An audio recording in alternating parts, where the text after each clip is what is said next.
we were surprised when we looked at this data, right? So while mutual fund, right, investment in the country have gone up thanks to the SIPs, right, small SIPs and whatnot, average age of the investor have gone up as well, right? So young Has population. gone up. Yes. Okay, so see, just like a roti kapda makan, right? Financial services are inherent core part of your entire lifestyle, right? Will you ever go to Shark Tank for raising, money? I've hardly seen fintechs on Shark Tank. Okay, so not really, right? See, changing customer behavior is very costly, right? It takes lots of education, which is where I have respect for Paytm, right? I think for whatever reason, right, most of people have believed that reinvention is a bad thing. It's not, right? Sometimes reinvention is the best thing which you can do because you look at the same problem in a different way, right?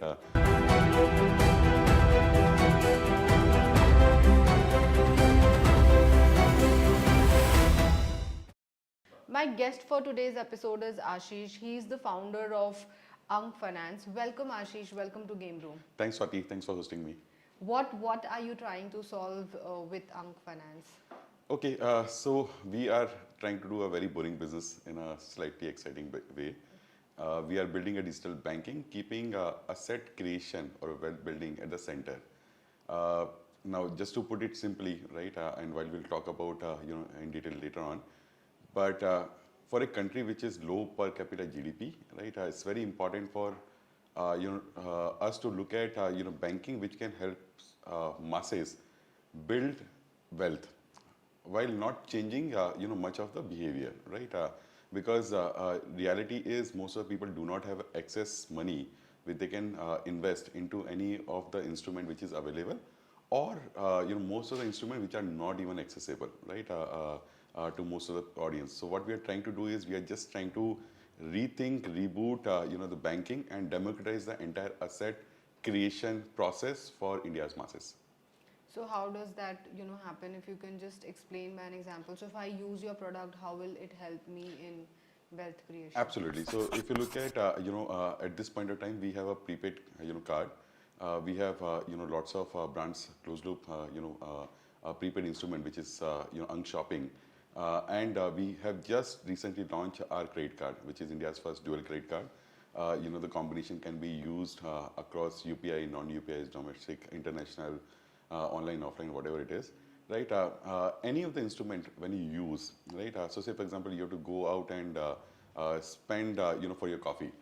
But when you spend for your coffee, we reward you in terms of, let's say, gold, right? In terms of digital gold. So effectively, every spend is generating an asset, for you, which is market linked, A, B, inflationary protected, right, to a large extent, and C, help you build, wealth in the long term. So that's a whole point, right? So right now, as an organization, we are at a phase of building consumption to wealth story, and then subsequently, we are now about to enter into phase 2 of our evolution, right, and so on. But yeah, so simply put, right, nothing has changed in your life, right? You are still, spending because you have to spend, but in that journey, you are accumulating and building an asset rather than having a dumb boring rewards or the coin or the scratch card or whatever it is, right? So that's what it is. But what made you start this? What was the research and thesis that kind of went behind this? So I think more than research and thesis, sometimes it's all about conviction, right? And I give you the reason for the conviction. Okay, so when I started my career, and I keep saying this, right? Back then I possibly did not have 45 lakh rupees, right, to buy my dream house, right? Even today I don't have that 45 lakh rupees, right? So the gap is increasing, right? Primarily because look at back then, right? If I could have accumulated a square feet of area every month or every 2 months, I possibly would have reached to a certain stage, right? Because while over time my earning abilities, right, went up, but so was the case with inflation, so was the case with property prices, so was the case with other pieces as well, right? So in a real sense, income did not go up, right? Just to give you anecdotally, my dad, right?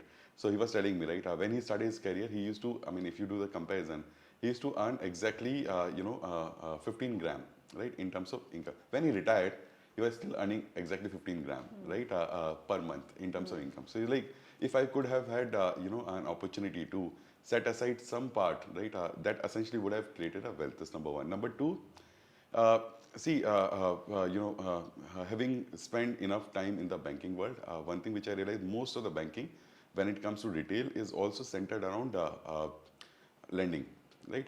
Mostly it's all about, how do we kind of lend out to, to the end customer, which is good because everyone, needs money, right? And there's somebody to help you out. But then nobody is, helping you from the perspective of identifying those opportunities, those areas, or simplifying it for, you as an end customer, so that you can start building wealth. Now, if you look at some of the, people who are, wealthier, right? Their basic principles is, they invest a lot, right? Every opportunity they invest, they, even if they take a loan, is for leveraging, right? And then subsequently investing, right? And so on and so forth. And of course, some of the opportunities which are accessible to them, for example, again, real estate, right? There are bonds, there are other opportunities which for a retail customer is not available. So after having, built some of the, lending, payment, savings, insurance, kind of businesses or the products in the past, we realized, the time has come for us to look at the banking, which is more, relevant for the, generation of this sort, which is, remember, saving less, spending a lot, but also taking a risk in terms of investment, right? So put together all of these pieces is where, we arrived, this is what we want to build. That's number one. Number two, going back to research. Now, if we look at, uh, and we were surprised when we looked at this data, right? So while mutual fund, right, investment in the country have gone up thanks to the SIPs, right, small SIPs and whatnot, average age of the investor have gone up as well, right? So young Has population. gone up. Yes, Okay. right. Last SEBI data, right? I think it was like 38 years, which has become average age of investor, which have moved up from 35 to 38. Young, guys are not, possibly connecting with that asset class too much. I'm surprised that till 38 people don't do SIPs. Yeah, You- okay, so it's the average age, right? Okay. You're right. So you have to look at that way. But no, look at this way, right? The other reality of India is also, India is one of the fastest adopter of crypto investment, right? India is also, adopter of some of the latest or the new financial instruments which are available across. There are people who are investing early, right, into real estate, right? And lot many things. So entire preferences and the behavior is changing. If the preferences and behavior are changing, then the way you interact with the, financial ecosystem also has to change. That's where, we said, okay, fine, for a country which is digital, right, for a country which is becoming from a savers economy to investor economy, or consumption economy to investor economy, right, and for a, nation, which is looking forward to increase the earning potential, right, as we go on, because we are already at $2,400, $2,600, per capita, and with all the indicators, I think, we should be, doubling faster. Uh, we would need a solution. We would need a, different way of banking. We would need a more mass version of the private banking. Interesting. So let's suppose if I, so when you go to Starbucks, on an average, you'll eventually end up spending 350 to 500 bucks. So what is it that I kind of invest when I'm consuming through your card, in Starbucks at, this expense? Okay, so makes sense, right? Now, if you look at, the way we have built the product, right, is giving more control in your hands, right? What do I mean by that, right? For example, you use X card, which is a prepaid card, right? It gives you 1% unconditional, uncapped, right, on every spend you do, right? So you walk into the Starbucks, right? Swipe the card, prepaid card, and primarily prepaid card because you as a consumer might not want to use some of the credit options, right? So it's a 1% straight, right? The second option which we have is unshopping, which is very brand specific. So for example, if you take a Starbucks, unshopping voucher, you'll end up, getting 4%, right? The third one, which we recently launched, is a credit card combination, right? So 5 credit card if you use, right, you get 24 reward point on every 200 rupees which you spend. So different customer, different choices, all control in your hand, but every spend leads you to one thing, which is wealth creation. So, how would I'm just thinking aloud that how would the monetization work? Because in a lending business, monetization, is very very straight, forward. So, how does that economics work at your at the end at Unk's end? Okay, so that's interesting, right? I think over time, most of people have started thinking that lending is the only business where you make, money. That's not true, right? Because if that would have been the case, then all the financial services company in the world should have been doing only one job, which is lending, right? Every product got its own dynamics. So when it comes to lending, lending is a good tail income and good return on assets business, right? So if I lend out, right, if my risks are under control, if my operations are under control, if my other cost drivers are under control, expected ROA could vary anywhere between, let's say, 1% to 4-5%, depending on what business you do. But then once I lend out the money, I fundamentally don't make money till the entire money is back, right? Now, if you look at other sides of businesses like prepaid card, credit card, and others, right? The moment you go and spend, right, there's a interchange, right, which gets levied, right? Now that's a very small, in terms of the quantum, but it's a high velocity, high volume, right? Because do you take loan every day? No. But do you spend every day? Yes, right? So it's a low margin business, but it's a very high, in terms of rotational, or in terms of ROE, which can be built. So every product, right? Because of course, as a business, right? If you do not make money, you cannot build a product. So monetization opportunities exist, and every incremental product which we launch, we are positive, right? Of course, our underlying product still remains a loss leader, but as we mature it to a certain level of franchise, we will make it profitable. I think buying a house is like a dream for most of the Indians because there's a lot of emotional value attached to buying a house. So, have you guys kind of done a calculation, a compounded calculation that if you use, for every consumption that you use, if you use Ang Finance, product, then probably, with this amount of spend, you can buy a house in, so many years. Have you kind of extrapolated that? Oh yeah, absolutely, right. So I would say it, right. So we stay away from speculation, right, and we just don't want to get into a speculation. But I'll give you the calculation, right. So let's say, for example, guy starting a career in a city like Bangalore, right, earning 50,000 rupees a month at the age of 22, right. Practically, your ability to take out excessive cash and invest is gonna be almost zero, if not zero, right. So think it this way, right? 20,000 rupees goes into rent, 30,000 rupees is what you spend for variety of pieces, right? Be it commute, be it transport, be it entertainment, spending on yourself. So your investment, for now, let's assume it to be zero, right? But if you use ANC, right? Depending on your instrument which you use and how you use it, let's say, for example, you earn 1,500 rupees worth of gold back. For a year, let's assume your income remains constant, right? So that's a 18,000 rupees worth of investment, right? If you see, right, typically gold, see a 5% to 6% adjusted for, some of the macro realities, close to 11% in terms of return, right? So 18,000 rupees, which have gone or have become like a passive investment, growing at 11%, right? Let's say you turn 26, right, 27, your income becomes 1,00,000 rupees, right? There could be cases who would go other way around, but let's assume that, right? Assuming every 4 years your salary is doubling, right? Even when you have started earning 1,00,000 rupees, your prices have gone up, right? Your requirements have gone up, your lifestyle has changed, right? But possibly you have, let's say, 10,000 rupees extra left over, which you are starting to invest, right? And you are spending rather than 30,000 rupees, 50,000 rupees. Now this amount, right, again adds up to 20 to 2,500 rupees, a month passive investment again, which is again going at a CAGR, right?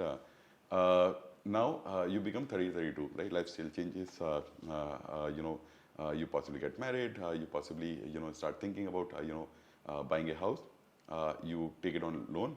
Again, while your income has gone up, your amount which you can otherwise invest still remains same or gone down, right?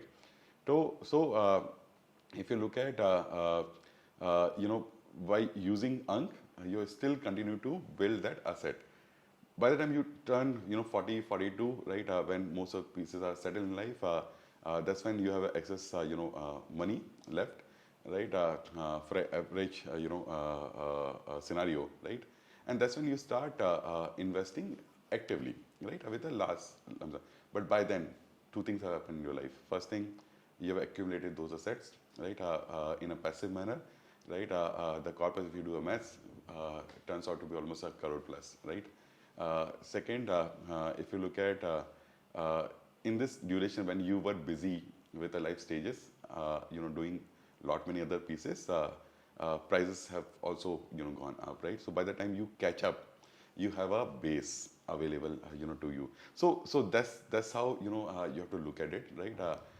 But if you do it right, effectively you can fund your possibly another house only with the spend which you have done. Oh, wow. Right? But again, right, don't want to get into that speculation, but yes. How's technology helping you guys build this? What form of technology are you guys using?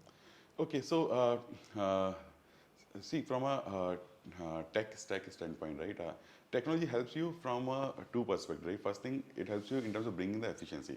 See, otherwise we would not be able to pass on some of these benefit to you, right, if it's not very efficient.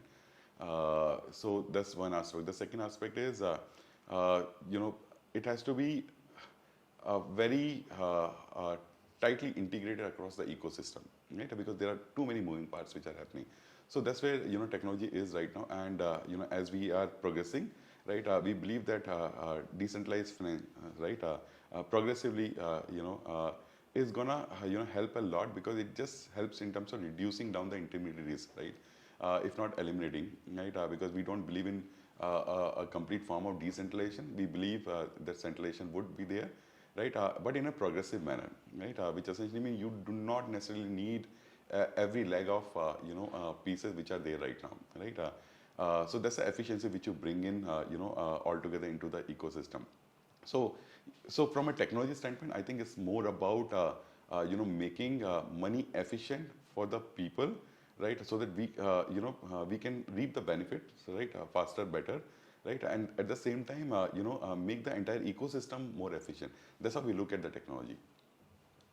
Interesting. So tell me a little bit about your background, in terms of where you belong from, how was your childhood, what got you up till here. Okay, so yeah, so I was born in a place called Alwar in Rajasthan, right? My father was government. Father is a government servant, right? He retired in 2011, right? So I think I had a normal childhood which most of the Indians would have had, right? Which is lower income, right? You don't see lots of pieces, right? For example, I mean, I think the first time I saw a computer when I was in standard 11, when government made it mandatory to have a computer education, and I used to go to government school in Rajasthan, right? And we just look at the computers like, okay, fine, what is this, right? And our teachers are also was like, don't touch it, it will get spoiled, right? So that's the era, right, we come from. Fortunate enough, to get into BITS planning, right? I graduated from BITS planning. Those 4 years, I think, have been a tremendous, change in life, because looked at different people from different parts of the country. Second, the entire environment which was available was totally different.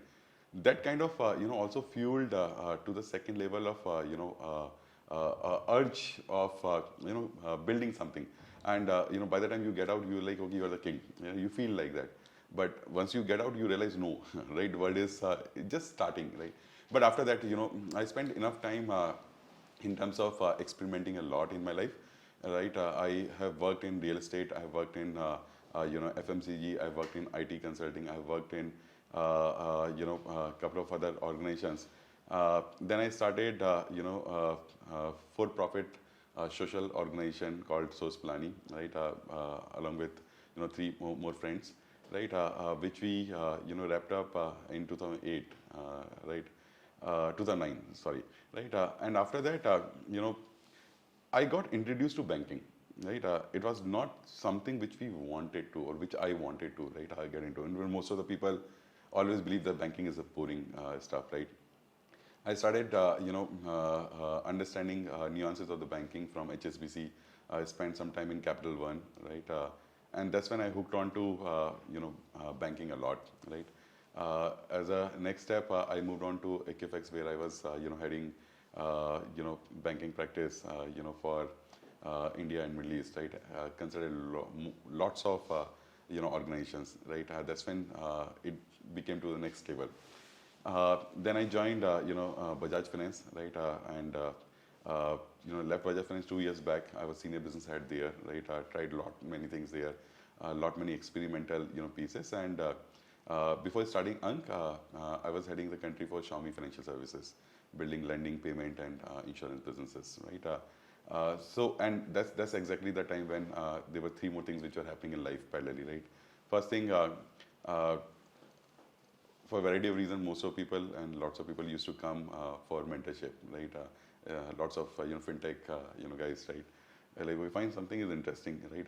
Let me spend some time in terms of advising them, right? That's the time when I also kind of understood that India definitely is changing because there are lot many people who are coming. But at the same time, I also understood that. There are lots of fundamental changes which have to happen, right? You just cannot change the skin, right? Unless or until you look at the core. The second piece, the entire DeFi, right, got some attention, right, from the sense.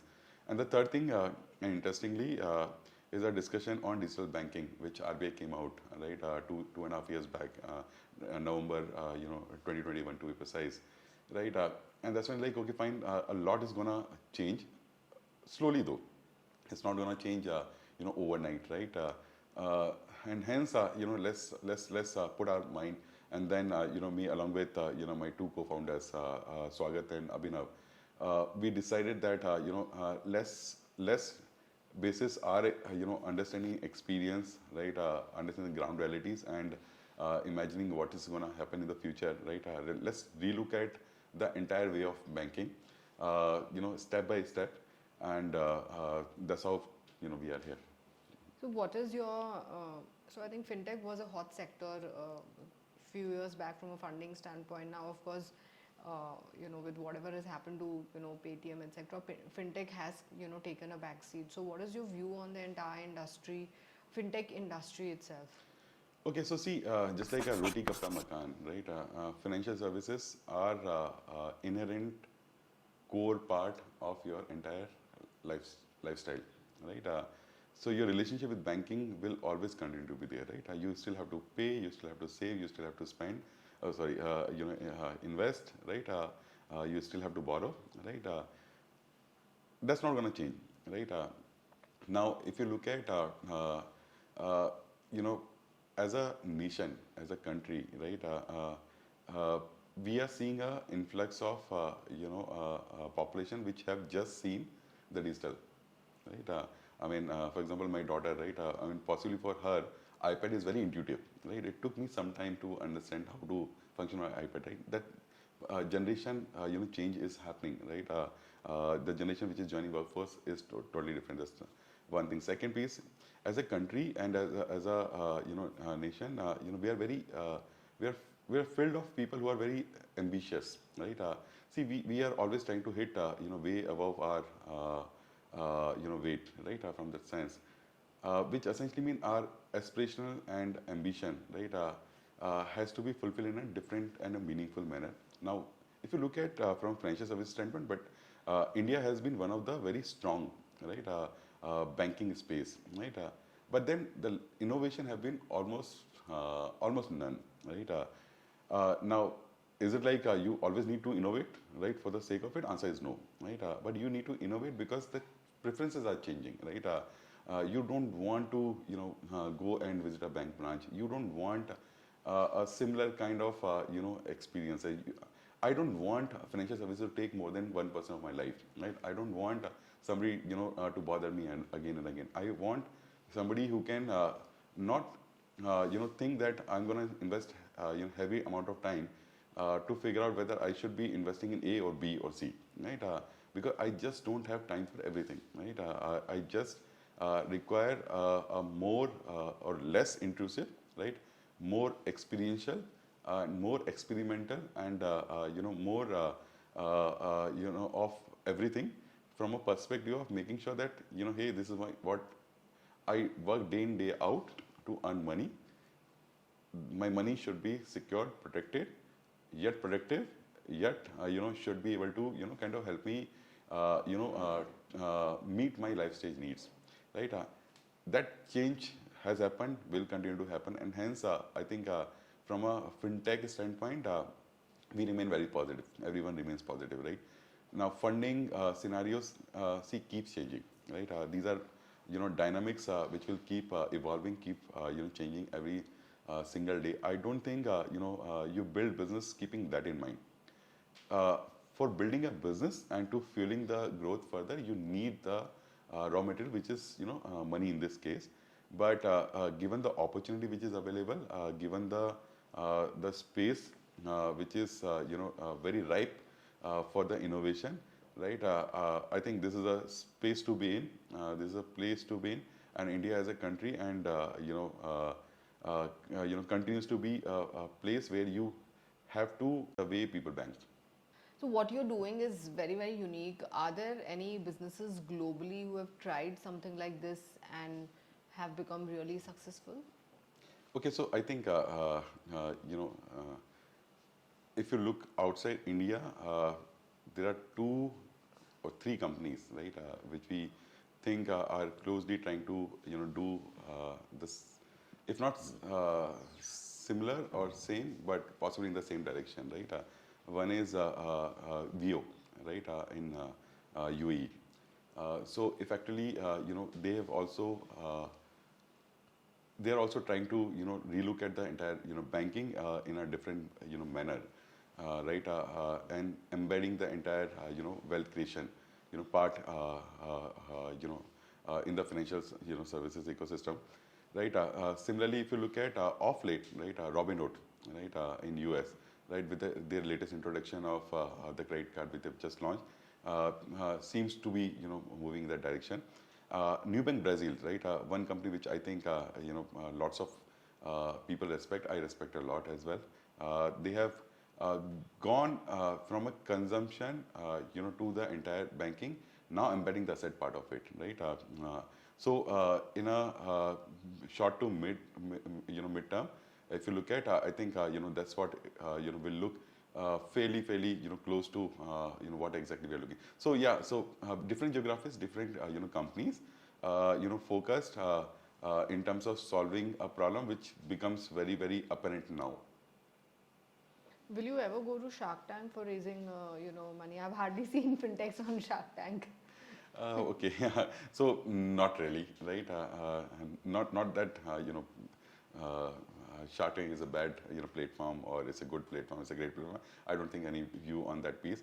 But I think things differ, right? I think Shark Tank is a great platform for D2C companies, right? May not be so much for the fintech companies, right? Because in a business of money, right, you have to understand few things, right? It takes time to build. It takes time to get the operating leverage kicking in, and then it takes a significant time to get the capital leverage kicking in as well. Unlike D2C, where the margins are very fairly defined to a large extent. Again, right, every business is different, right? That's number one. Number two, some of the pieces which I've seen, at least on the Shark Tank, some of the conversation which are there on the Shark Tank, I don't think so. That fit into the entire scheme of things, right? And the third thing is why you reach out to anybody? That's more important, right? Do you want any money or every money? Answer is no, right? You reach out to some of the people from whom you can expect some kind of mentorship, guidance, advice, right? That's number one criteria. Number two criteria, you need the investors, right, who resonates or who echo with you, right? Which essentially you also want to have a more and more conversation with them. I don't think you are looking at, or most of the fintech, right, or us, right? I can talk about myself, is looking for more of a one interaction and some money. No, not really, right? We are looking for a serious investment, right? That serious investment comes only when you have a detailed discussion, somebody who understands your business in detail, right? And not somebody who's just gonna take a view without even understanding the the perspective of the business. So absolutely no. Given you have been in the fintech space, which is the fintech company which you think is really doing well and you kind of admire In India or outside India? in India? Okay, I think it may sound funny, but I have a huge respect for Paytm, right?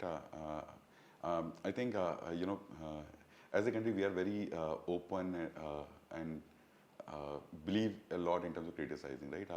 Understand it takes a lot to build anything, right? Especially when you're building grounds up. Paytm started, when digital, right, was still a distant dream, right? Paytm, did I think a lot in terms of not only digitizing but also bringing lots of masses into the ecosystem, right? So before even the UPI, right, evolved to its own status, Paytm wallet was de facto, right? They changed the game. It cost to change the behavior, absolutely yes, right? So you just cannot blame them, of being a loss-making company, and of course, I'm pretty sure they know how to turn profit. So that's one company I admire, like a lot. The second is of course Nubank Brazil, right? For a variety of reasons, I think they have proved the metal, right? Again, different market, different geography, different pieces, but what they have proved is if you stay focused, right, and if you continue to build, keeping customer at the center, you'll reach where you intend to reach, right? So this is second, fintech for sure. The third, if again I look back to India, see, I think fintech definition itself is slightly flawed, right? I would include some of the NBFCs and the banks also in this game, right? And one of the classic example, Bajaj Finance. Right? Again, I think, and I've spent some time there. The speed, agility at which they are also building, have built rather, right? Is a success story in itself. So lots of pieces which are happening, and again there are lots of other businesses which are being built, right, at this point in time, at various stages of evolution. But yeah, so these are three companies I think I respect a lot. So Ashish, you have worked in a financial services platform and now you're building a fintech platform. What do you think a financial services platform can learn from fintech? Okay, so see, financial services have different, companies at different stages, right? Some of the biggies, some of the large, like, let's say in the Indian context, SBI of the world, right? You go down to HDFC, ICICI of the world, then you go down to Bajaj and rest of the, people, right? Now, few things, right? I think, with the size and the scale, your problem becomes more complex, right? Having said that, you have to learn from, fintech or new age, tech, platform, right? How do you constantly break the, mold, right? So I think sometimes, or in fact most of the time, a large organization also stop, innovating because I think for whatever reason, right? Most of people have believed that reinvention is a bad thing. It's not, right? Sometimes reinvention is the best thing which you can do because you look at the same problem in a different way, right? So that's one thing. Second piece is while if you look at the kind of tech investment which HDFC of the world or SBI of the world would be making is huge. It's not small, right? But when they do so, I think unlike fintech, which focuses a lot from the customer experience standpoint, there the focus is generally not right. Okay, or focus could be there, but possibly they don't do the right justice. So they need to kind of get into a mindset where technology technology leadership which they have, right, have to understand the current realities of the market, right. I think experience teaches you a lot, but not everything, right. So that's a second piece. The third piece is some of these organizations sit on tons and tons of data, right, large amount of data. Now look at fintech with in their own limited means and ways, right. Most of the time, right, you redefine the journeys basis the customer data, right. It's customers data at the end, right, which is with you, right. You create a ecosystem where the insights, right, can be extracted and can be plugged in as well, right. So yeah, so I think at a 10,000 square feet view, get your leadership, right, orientation, right, get the tech investment, right. Tech is never about only throwing money, right. It's also about looking at the perspective, and of course data continues to be oil, right. You need to milk it in right manner, but also use it in the right manner to make it simple and easier for the customer, right. I think these are three broad pieces which any of these large organizations should definitely learn, and you'll be surprised, right. It's not that they don't, right. It's not that the intentions are not there. I think the gap between the execution of fintech versus execution of large organization, because to a large extent they also become complacent, right. That has to be filled in. But you can look at this as an example towards West, right. Look at JP Morgan Chase, look at BlackRock of the world, right. While until a certain point of time, if I remember correctly, JP Morgan Chase CEO had a different view altogether. It's like, okay, fine, fintechs are not gonna create a dent. Now they have partnered very deep, right. They have changed the way the organization is working, is structured.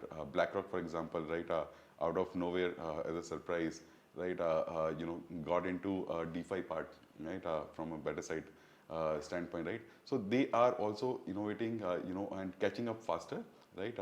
I think similar thing has to be done by most.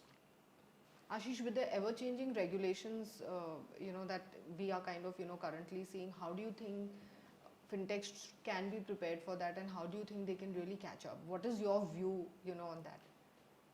Okay, so see, okay, regulations are part and parcel of your life, especially for a business which touches money, right? Which in this case is financial services, and of course, the tech is, where the fintech, exists, right? Now, if you look at, there are multiple ways of looking at this, right? Number one, in general, regulations are designed to protect the retail interest, which essentially means as long as you have the consumer interest at the heart of what you're building, I think most of the regulations are, favorable, right? So that's number one. Number two, see, we need to understand, we need to respect, right? While we are focused on a narrow problem, and hence thinking fast about that problem and solving it, regulators will take time to understand, right?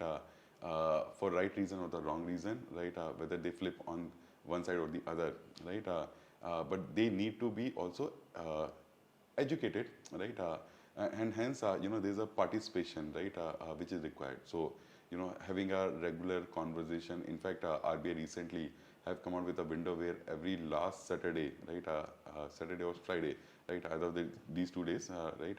They've opened up a window where fintech, guys can go and talk to them, right? So it's not that they are not progressive. It's just that they have a larger interest to protect, right? And regulations, are like shifting sand, right?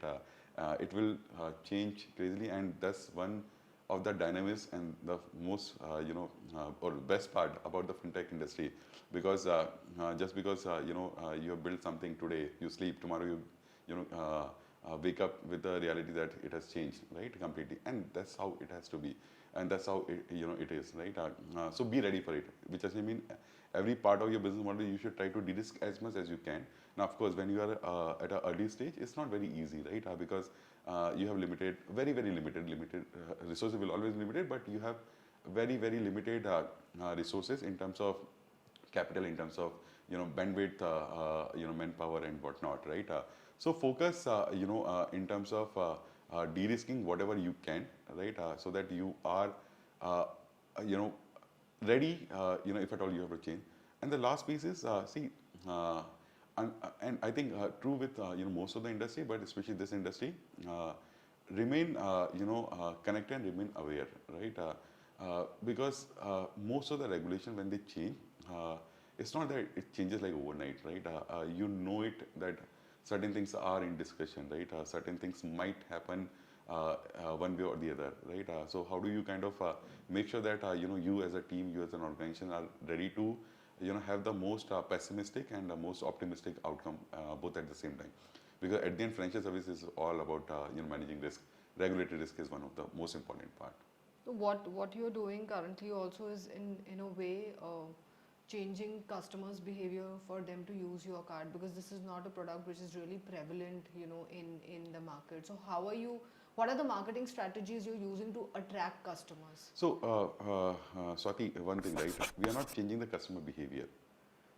We are embedding into the customer's existing behavior, right?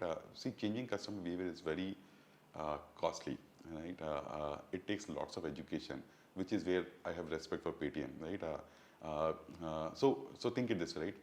You still spend. I'm not asking you to spend. Neither I'm asking you to spend digitally, nor physically, nor anything, right? I'm just plugging myself in. Having said that, right? We are different, from other perspective, that we are trying to, educate, customer at the same time. We intend to educate, customer at the same time that, asset creation, asset building is equally important, right? Now for that, the way we market ourselves, we are not, so much into, the performance marketing, right, at this point of time, right? Because we believe that our initial set of customers need lots of hand-holding, right? They need to be told, right? They need to be taught. They need to be, made aware of the realities, right? And hence, we have two approach. One is a partnership.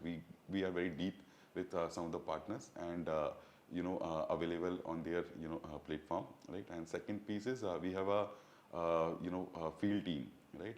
Who goes and interact with the customer, right? Because when you are hunting, because we are not at a stage of farming, right? We are at a stage of hunting. At a stage of hunting, you need to make sure that you go focus, you talk to those people and understand their perspective, give our perspective. So these are two broad ways through which we reach out to our customers, and it has been a fantastic journey. I mean, it's been 1 year, right? And from the month we started to this last month, we have grown like 70x. Oh wow! Right? How many active customers you have? Okay, so our app in last 1 year itself, right, have been downloaded by more than 850K customer. We have 762,000 registered customer, and we have over 115,000 paid customer right now, right? And it's growing, at a good speed, right? And primarily because we believe, right? It's very important to understand the customer and reach out to them. Now, does this mean that our product is perfect? Answer is no, right? I mean, we are also building, right? There are pieces which we are solving. We are very much focused on the customer service, right? Issues do happen, right? We are not denying the piece, but right from beginning, for example, right, a company at our stage, we have invested in terms of building our own CRM. We have invested in terms of having our own customer service team. In our app, there are multiple ways through which you can raise issues, concern, right? Including the fact that if app is stuck at some point in time, you just shake the phone, right? And it will just send us the customer concern. So so it's more, and our organic referrals, right, is just going up. So we believe that hopefully we are solving the right problem for the right customer. I wish you all the best, Ashish. I love what you're, building. I wish I had a product like this when I was 20, 21 and started, my career. I'll follow your journey, and thanks once again for coming to GameRoom. Thanks, Swati.